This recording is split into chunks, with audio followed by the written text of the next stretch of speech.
The wife of Mohammad Hamadeh leaves the University Avenue courthouse after learning her husband has been sentenced to life in jail without parole for at least 15 years.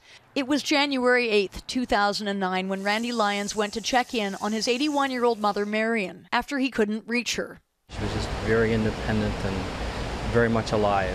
When he arrived at her Flemington Park apartment, he found his mother murdered. She'd been dead for 2 days. Hamadeh, the father of 3 who lived down the hall, had stabbed Lyons 91 times. In handing down the sentence, Justice Michael Dambrot said Hamadeh made a crude attempt to cover up the scene, left the senior lying in her own pool of blood before going on a 2-day $1,400 shopping spree with her credit cards. He called the murder brutal and callous and said it involved a shocking abuse of trust.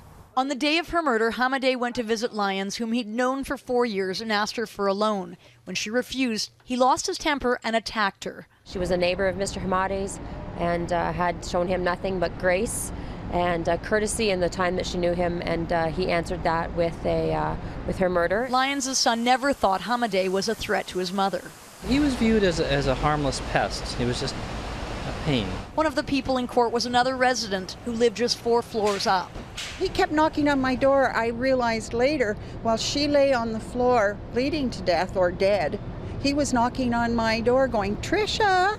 Tricia Hoff says after the arrest, she realized she too could have been a victim. Hamadeh used to bother her too and always complained about being poor. I couldn't eat for days and I was terrified, and I kept thinking, he stood in my apartment. Hamadeh, who demonstrated no remorse, will be eligible for parole in 2027. Catherine McDonald, Global News.